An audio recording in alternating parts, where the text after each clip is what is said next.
Assalamualaikum warahmatullahi wabarakatuh. Perkenalkan, nama saya Dan Muhammad Fajri dari program studi pendidikan agama Islam kelas 4B. Di sini saya akan menyelesaikan tugas dari Bapak dosen Pak Iqbal Ahmad Mujaki selaku mata kuliah Filsafat Pendidikan Islam. Di sini saya akan menjawab pertanyaan dari ujian tengah semester. Yang pertama ada pengertian filsafat pendidikan Islam dalam dunia pesantren dan dunia madrasah. Nah, di dalam dunia pesantren kita belajar filsafat pendidikan Islam. Tetapi di dunia pesantren kita belajar bahwa filsafat pendidikan Islam belajar tentang akidah Al-Quran dan hadis, dan masih banyak yang lainnya. Dan lalu di pesantren kita belajar filsafat pendidikan Islam.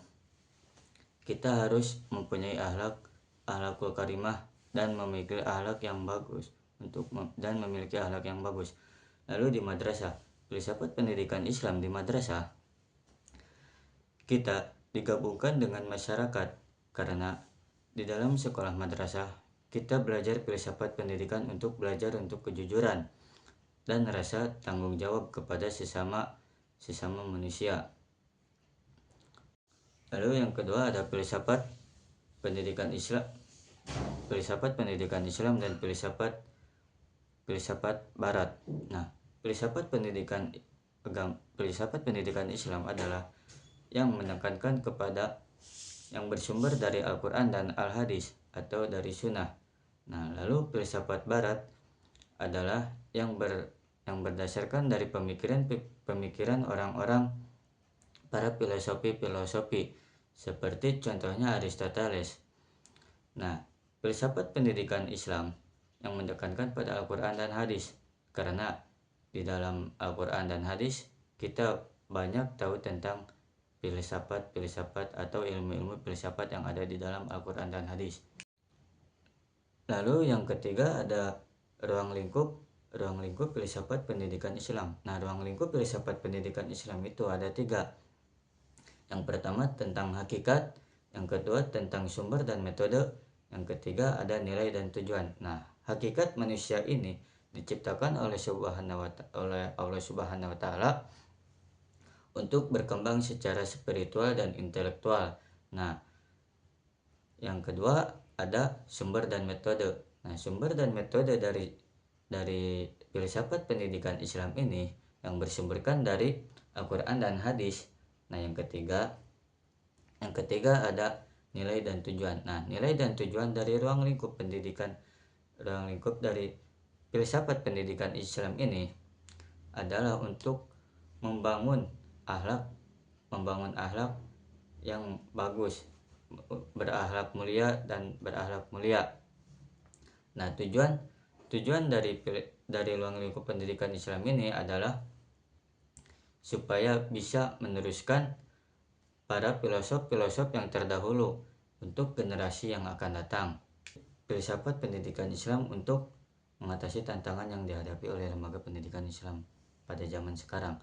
Nah, prinsip-prinsip dari filsafat pendidikan Islam pada zaman sekarang yaitu tentang perkembangan karakter. Nah, di zaman modern ini perkembangan karakter itu harus dikuatkan, karena pada zaman modern ini dari perkembangan karakter ini dalam filsafat pendidikan Islam harus kuat, karena dari berbagai guncangan atau dari berbagai godaan itu banyak sekali pada zaman modern ini. Lalu yang seterusnya ada bagaimana hal ini dapat berkontribusi pada pembentukan masyarakat yang lebih baik. Nah, filsafat pendidikan Islam ini memberikan landasan dan moral etika kepada masyarakat. Nah, landasan dari filsafat pendidikan Islam ini dari Al-Quran dan Hadis.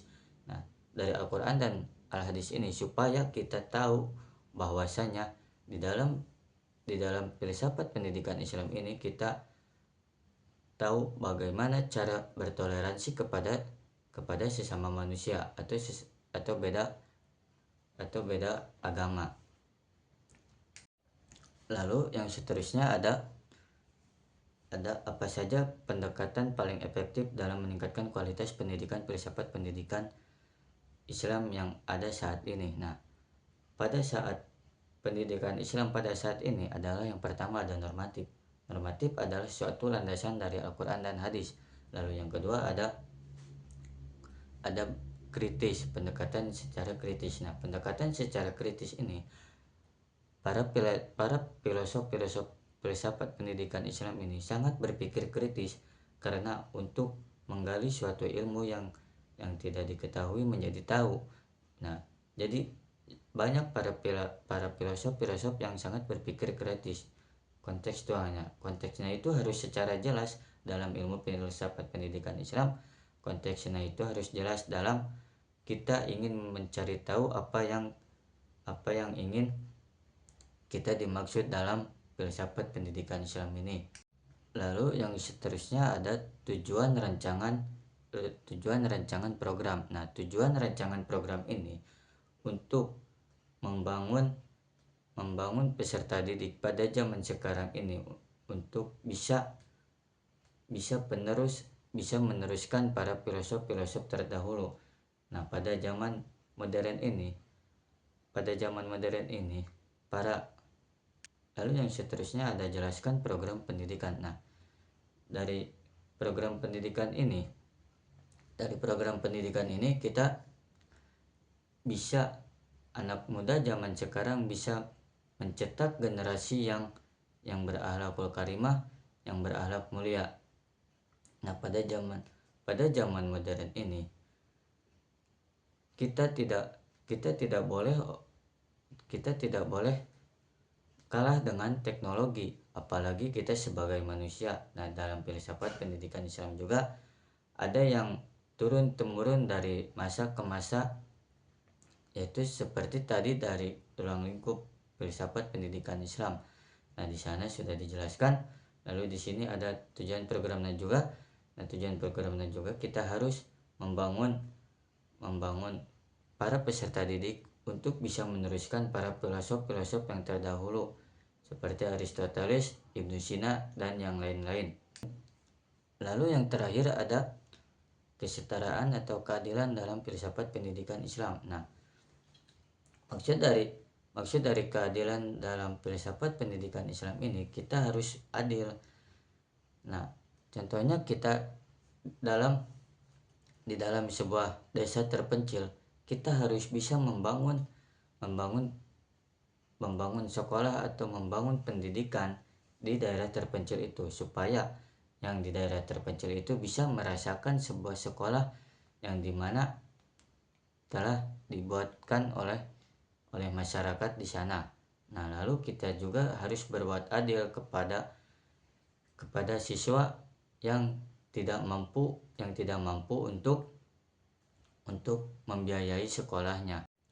Cukup sekian dari saya. Allahumma fiq ila aqwamit thoriq. Wassalamualaikum warahmatullahi wabarakatuh.